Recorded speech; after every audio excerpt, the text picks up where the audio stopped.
Assalamualaikum warahmatullahi wabarakatuh. Perkenalkan, nama saya Nosir Ferianto, NIM 20104171153, kelas A2, mata kuliah Manajemen Pemasaran. Di sini saya akan menjelaskan sedikit ringkasan mengenai strategi pengembangan produk baru. Pengertian pengembangan produk baru. Pengembangan produk baru adalah suatu proses dan pencarian ide-ide untuk barang-barang dan pelayanan baru, dan mengubahnya menjadi tambahan lini produk yang berhasil secara komersil. Alasan dasar perusahaan mengembangkan produk baru adalah untuk menggantikan item-item yang telah kehilangan minat dari konsumen. Pengenalan item baru membantu meningkatkan pendapatan dan keuntungan bagi sebuah perusahaan.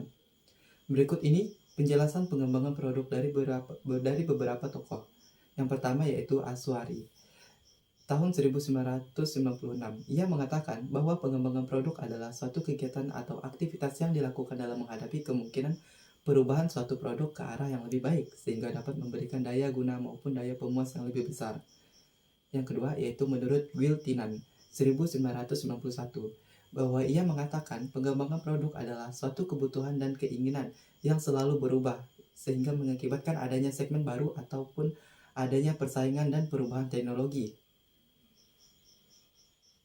Yang ketiga, menurut Sigit, tahun 1992, ia mengatakan bahwa pengembangan produk disebut juga merchandising adalah kegiatan-kegiatan manufaktur ataupun perantara yang bermaksud melakukan penyesuaian barang-barang yang dibuat atau ditawarkan untuk dijual atas permintaan pribadi. Yang keempat, menurut Kotler dan Armstrong, tahun 1996, ia mengatakan bahwa pengembangan produk adalah strategi untuk pertumbuhan perusahaan dengan menawarkan produk baru atau yang dimodifikasi ke segmen pasar yang sekarang. Dari keempat pendapat dari atas tadi, dapat disimpulkan bahwa pengembangan produk adalah suatu usaha yang dilakukan perusahaan melalui perbaikan bentuk, penyederhanaan, pembentukan kembali, menambah desain atau model dengan tujuan untuk meningkatkan kepuasan konsumen atau pelanggan.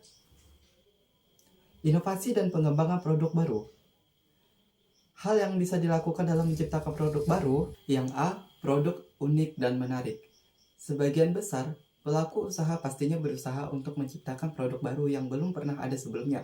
Strategi ini memang cukup efektif, sehingga produk yang diciptakan memiliki daya saing yang cukup kuat dan mampu bertahan di tengah padatnya persaingan pasar. Selain menciptakan produk baru, juga bisa mengembangkan produk yang sudah ada menjadi produk yang luar biasa. Dalam hal ini, meningkatkan kualitasnya, memperbarui bentuknya, atau mempercantik kemasan produknya. Yang B, memanfaatkan teknologi modern inovasi produk. Strategi inovasi juga bisa dijalankan dengan memanfaatkan bantuan teknologi modern dalam setiap proses produksi maupun operasional usaha. Dengan begitu bisa lebih produktif, memiliki daya saing produk yang lebih tinggi, serta bisa lebih teliti untuk mengurangi risiko kesalahan kerja yang disebabkan oleh human error. Yang C, meningkatkan kualitas sumber daya manusia. Untuk menciptakan produk yang inovatif, tentunya dibutuhkan sumber daya manusia yang berkompetensi dan memiliki kreativitas cukup tinggi. Karenanya, sebelum merencanakan sesuatu yang inovatif, penting untuk meningkatkan pengetahuan dan kemampuan karyawan sesuai dengan perkembangan perusahaan. D. Meningkatkan pelayanan. Di samping strategi inovasi dengan menciptakan sebuah produk, juga bisa menawarkan pelayanan khusus bagi konsumen. Misalnya, melayani pemesanan secara online, memberikan layanan delivery order, serta menawarkan paket one-stop service untuk memberikan total solusi bagi para konsumen. Pada saat ini, di tengah persaingan yang begitu ketat, barang yang ditawarkan kepada konsumen haruslah bervariasi dengan segala kelebihan dan kecanggihannya. Inovasi produk yang dilakukan haruslah melalui penelitian pasar agar produk yang dihasilkan dapat sesuai dengan selera dan kebutuhan konsumen. Berikut contoh strategi pengembangan sebuah produk baru. Ini berdasarkan penelitian dan pengembangan. Strategi ini mendapatkan perusahaan untuk terus berusaha mengembangkan produknya secara detail. Contohnya saja, seperti perusahaan PT ABC yang menginvestasikan modal yang cukup banyak pada bagian R&D-nya. Hasilnya muncul produk kecap ABC, saus ABC, mie ABC, sirup ABC, dan produk lainnya. Yang kedua yaitu pemasaran.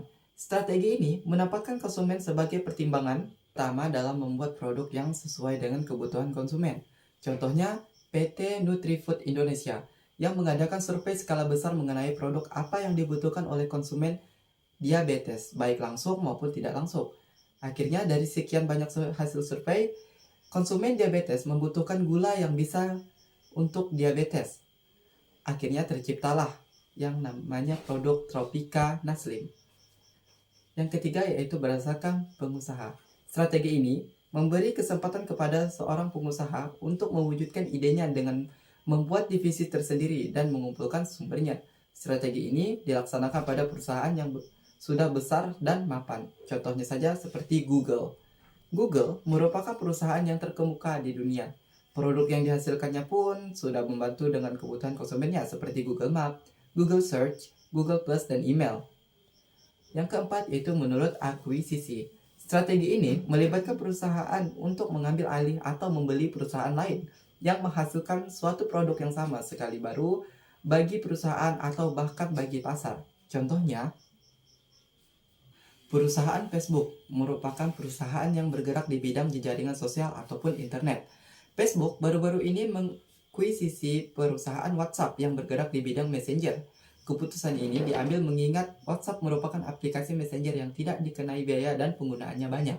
Nah, sekian ringkasan materi tentang strategi pengembangan produk baru dari saya, Nozer Ferianto. Saya ucapkan terima kasih. Assalamualaikum warahmatullahi wabarakatuh.